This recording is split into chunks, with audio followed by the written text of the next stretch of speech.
Alrighty, folks, it's Shantell back to talk about the NBA playoffs.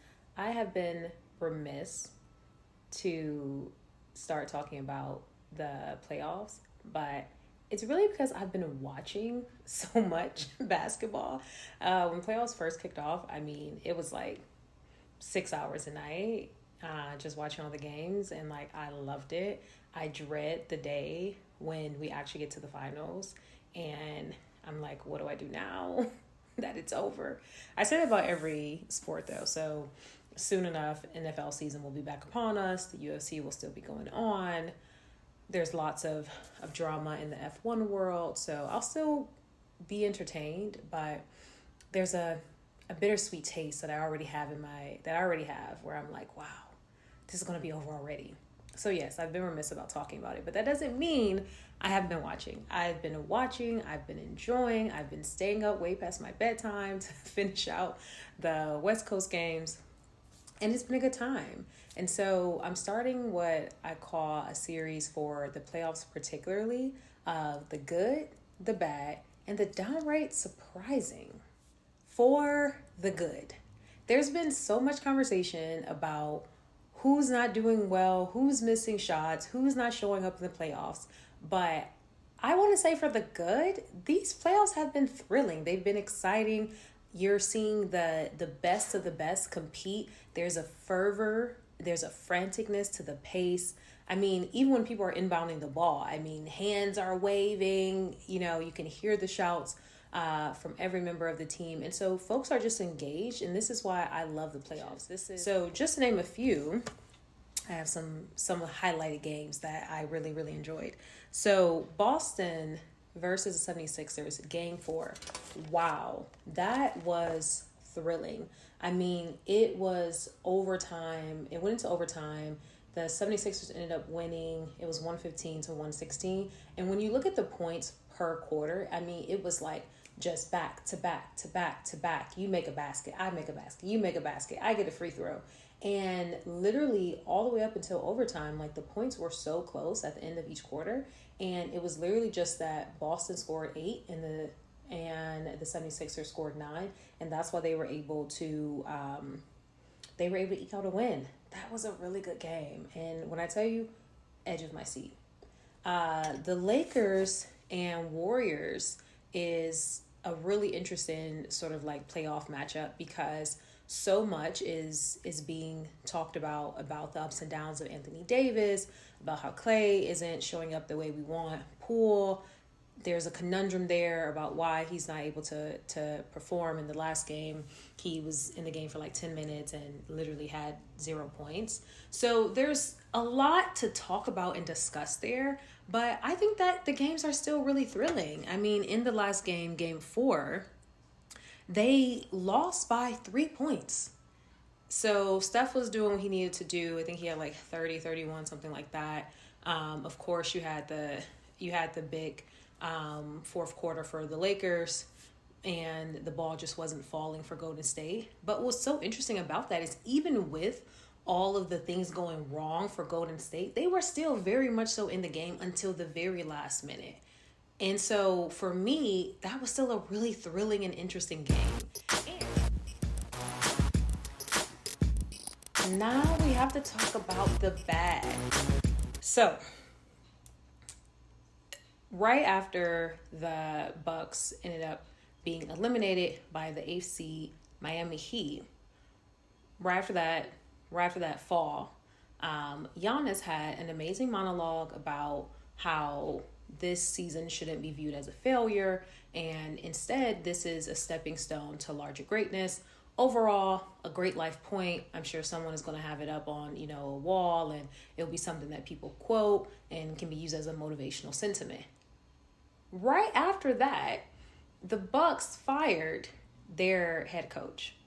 So what I think that's interesting about this is, even though Giannis isn't seeing it as a failure, the organization may have a different thought, and maybe they don't see it as an abject failure, but it definitely was the last straw. for Budenholzer over with the Bucks. Now, I will preface this by saying there were calls for him to be fired before. There's always calls for head coaches to be fired whenever the team isn't doing well. Early in the 76ers series, I think they were down like 3-0, and a lot of their top players were all out, and even then people were like calling for Doc to be fired, right?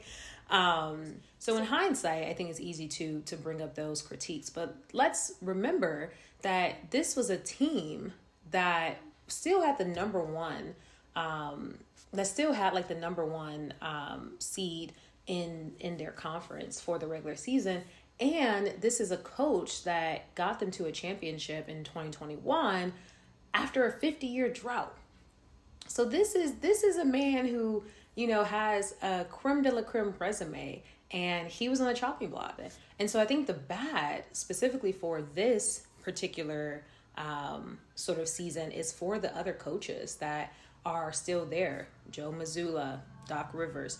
What does this mean for them if their teams don't get as far as maybe they're expected to? There could be a conversation of like, well, Mazzulla, there's critiques of mismanagement of game, not using timeouts in a way that would like make sense for the moment. A questioning of, how he's utilizing his how he's utilizing his star players, specifically with their time management and things like that. And again, these critiques are going to always come up, but similar to the case with Budenholzer, they start to get louder when expectations aren't being met. And so I wonder how that's going to work out. It's similar to Doc. I mean, very much so a winning coach, like has definitely had great success, has also not had a championship since 2008. And with the 76ers, I mean, you have Joel Embiid finally got his MVP status, so happy for him. But the expectations are high and even growing for the 76ers. So if they do end up having an exit against the Boston Celtics, could that mean that it's time to go in a different direction? And for all of the head coaches that are still in here, there's a hyper awareness of every decision that they make. And similar to stars, where especially around the playoffs, we criticize every single decision and we hold them to such a high standard, it's heightened for coaches during this period as well. Now we're on to the downright surprising.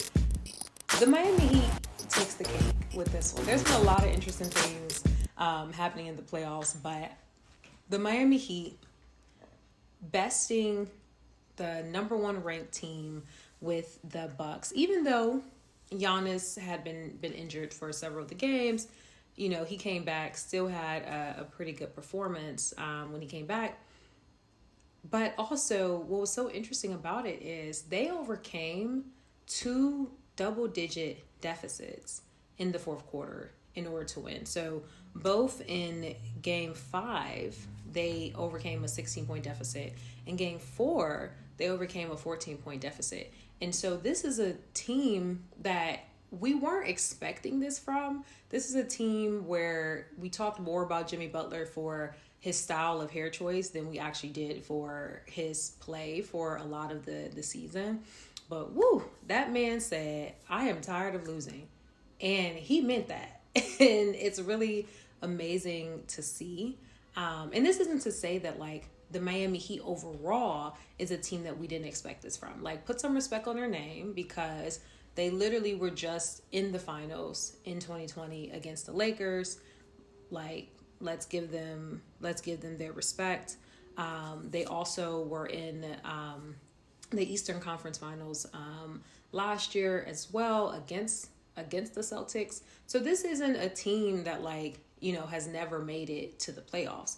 But the team this year in particular was not a standout team. They were a team that were 8th. They were a team that had to play 2 play-in games even just to make it to the playoffs. Again, they were a team that had to overcome the 2 double-digit deficits in the fourth quarter.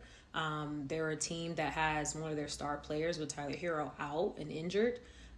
Jimmy was injured for a little bit. There's been questions if Kyle can still put up numbers. There's been questions on if Bam can still give them give them what they need on the defensive end. And so it's really impressive to see what they're able to do, because no one expected it. I definitely didn't expect it. And, likely talking to them, they're like, we grind it out, we play hard. And so I think the takeaway from this is like, never count out the Miami Heat, and definitely never count out Jimmy Butler. And